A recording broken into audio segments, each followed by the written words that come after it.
With the San Francisco 49ers falling in Super Bowl 58 to the Kansas City Chiefs, coaching has been a big topic of discussion, and none other more apparent than Steve Wilks getting fired yesterday. The 49ers defensive coordinator relieved of his duties, and a huge discussion has started after that. But this isn't what that's about. This is more about kind of the management within the game and just hearing from former players who have played this game at an extremely high level and their thoughts on it.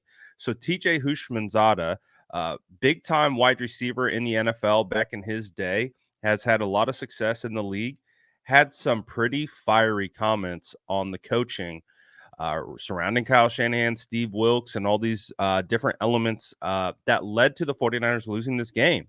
So what I want to do is I want you to listen to it, and I just want you to objectively hear what he has to say and kind of give me your thoughts on this aspect of it, because it's a huge talking point right now. And again, with Steve Wilks being fired, it's even kind of ramped up another level where a lot of the focus and the eyes right now are on Kyle Shanahan and some of the decisions that were made. So take a listen as TJ Houzmanzada jumps on Fox Sports Radio to discuss the coaching in the Super Bowl. Obviously, it was a competitive and at the end, thrilling Super Bowl. And you had some harsh words in your tweet for the San Francisco 49ers coaching staff. So I'm going to read it, and then I want you to respond. This is your tweet. I'm sorry. Kyle Shanahan, and Steve Wilks, the defensive coordinator, called a terrible game. Got away from the run early in the second half, and it cost them. Wilks was just as bad, if not worse. So tell us what you're referring to. And you obviously think, do you feel like San Francisco gave this away more than Kansas City took it? 1,000%. 100% the Niners gave the Super Bowl away. Now, let's kind of go through the game. Yeah, let's do it, because I'm with you. It was ridiculous. It was bad. Go ahead. Game. So Patrick Mahomes throws that interception, right after in the third quarter. It's about the 49-yard line, if I'm not mistaken, near midfield. They had it at Kansas City's 44. Okay, 44. Starting it, yep. The 49ers had tremendous success running the ball. Now, they weren't gashing them, but they're getting 3, 4, 5 yards a pop. Why wouldn't you run it? They pass, and then they punt. If you run the ball, at worst, you're getting a field goal out of it. At worst, now Moody has to make it, the low extra point. It looked like he was going to miss it anyway. But run the ball. What are you doing? Run the ball. No. And he comes out and he throws the ball. They lose yards and they have to punt. And it's like, what is going on here? He didn't get back to the run till midway through the fourth quarter. I mean, they literally were just coming out, just throwing the ball. Every down. And this is the third time. The third time Kyle Shanahan, as an offensive coordinator or head coach, had a double-digit lead in the Super Bowl and lost it. And it's only happened seven times. And he's done it 3 times. In the history of the league, and he's done it 3. And here's the other thing, too. Let me ask you, in the fourth quarter before the game-tying drive, for the field goal, 3rd and 4, they passed the ball, too. TJ, why not run the ball, right? If you know you're going to go for it. Right. And then you got... Then you might go for it. Yeah, and then you might go for it depending on what it is. You get the first down, the game's over. It didn't make any sense to throw the ball there. Also, you want to leave Patrick Mahomes as little amount of time as possible, and then they had almost 2 minutes plus 2 timeouts, and Andy Reid didn't even have to burn a timeout. I didn't understand that, and you're right. He's done this before, and I can't understand how he doesn't close out games. You remember the Falcons game with Julio Jones, 1st and 10 at the 22, and they throw the ball, a sack and a holding. Run the ball. Now, they did run 31 times, and they only were averaging 3.5 yards a carry. And that's fine, though, because if you think about the negative yardage plays, which goes against the average, but for the most part, they were effective running the ball. They ran it 31 times. They probably should have run it 39 times. They probably should have run it 39 times because that was the key to the victory. This Kansas City defense is good, very good. And so when you have them on the ropes, you have to take advantage of it. And then conversely, let's go to the defense side of the ball. Let's go to the last drive. You remember when Valdez-Scantling catches that hitch, and then he loses a bunch of yards, and it makes it 2nd and 15. Yep. Steve Wilks comes out in a cover zero. He's not disguising it. Everybody's off 11 yards, and the rest of the guys, what are you doing? I agree. Some of the When you were watching that, TJ, what'd you think? I know he's really. I swear. I promise you. I said everybody's going to drop out. They're going to drop out. He literally covers zero. Like, what are you doing? They catch it. It's 8 yards. So now, 2nd and 15 turns into 3rd and 6. Yep. And guess what? He did it again. Cover zero again. Why do you think later down on that drive, you remember when Shanahan called a timeout? Yeah. It was the same exact look, and it was cover zero. If you're going to do it, at least disguise it. He going to commit a crime without a mask on. Like, you tell it, so you're going to find me. Like, what are you doing? No, I agree, because I mean, in the first half, obviously their defense was dominant. They were getting to Mahomes, and in the second half, it's largely different. Chris, and it looked like Kansas City made the adjustments, and the Niners didn't. That's exactly what it is. It's called adjustments by coaching. The coaches of the Chiefs made adjustments, and Steve Wilks is like, you had 2 weeks to prepare. You watch film for 2 weeks, right? And that show cover zero blitz. Right. You see when Spags was blitzing, you ain't know where it was coming from. Know. You didn't know. He made the quarterback have to think. And it's just, I felt like 49ers literally gave that game away. When the Chiefs defense needs a big play, a big stop, we all know, if you watch football, Spags is going to blitz you. Yep. He's going to blitz you. But you go empty, run a fake jet sweep to McCaffrey. Yes, Jawan Jennings was open, but nobody blocked. Nobody said, "Oh, we're not going to block the best player on the Chiefs, who is Chris Jones." That was ridiculous. That was ridiculous.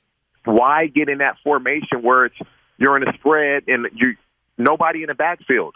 Like, why in that? You know he's going to bring pressure. This is what he does. What do you think of Shanahan's decision to take the ball in overtime? A lot of people being critical of that. He said that's what his analytics department said. I don't believe that. I believe he just didn't understand the rules. But some players have come out and said that they didn't know. I mean, players I don't believe that. All you got to do is read. So you think he thought if they get a touchdown, they win it? 100%. Nobody. Listen, man. Listen. Who in their right mind would do that? Who's going to take the ball first? Not only you always want to play defense because you get an extra down and you know exactly what you need. Why would you take the ball? That makes zero sense.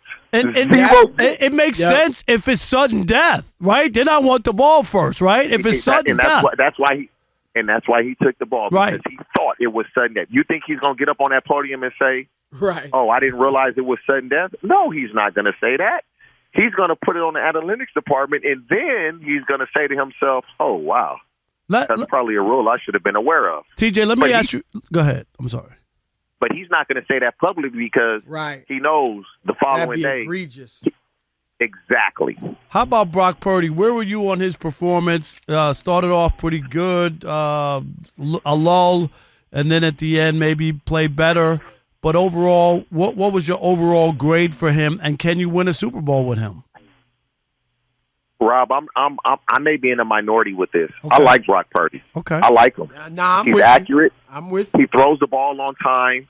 And if he wasn't Mr. Irrelevant, nobody would talk about all the bad plays that he makes. Everybody makes bad plays. But some people are out on him now after the Super Bowl. I thought he improved his stock in the Super Bowl. Okay.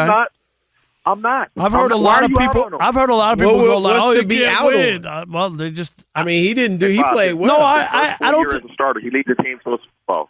Right. First 4 years as a starter, because when a quarterback doesn't have weapons, what is the first thing that the media says? He needs help. He needs weapons. Yep. He's on a team with weapons, and he led them to the Super Bowl. Because if he didn't have weapons, that would be the first thing everybody would say. I like Brock Purdy. I think Brock Purdy's a good quarterback. I think people are on his head for no reason. And so his first year as a starter to lead a team to the Super Bowl, he did a hell of a job. I'm with you on Purdy.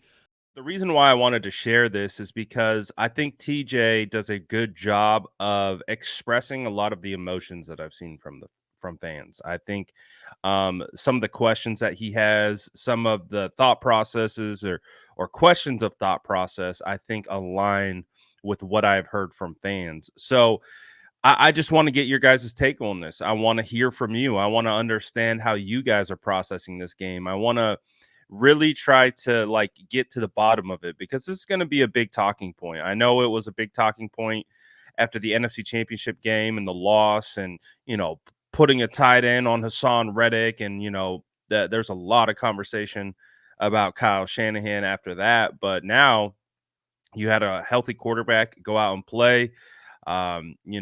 You come out of halftime throwing the ball quite a bit, and didn't really get into a rhythm, and kind of allowed the Kansas City Chiefs to hang around. And I think for 49er fans, that's a common theme that we've seen with this 49ers team, is they at times will allow teams to hang around. And because they hang around, that gives them the opportunity to fight back into the game. And of course, you allow Patrick Mahomes that opportunity, he's going to take advantage of it. And obviously, I think one of the biggest pain points for me personally is watching all the sound bites of how excited Chiefs players were that the 49ers took the ball in overtime, and then all the clips of 49ers players not even knowing the overtime rules as they're walking onto the field to play overtime. That to me, I think, stings the most, is just how one team was ultra prepared, knew exactly what they wanted to do, while the other apparently didn't seem prepared for the moment.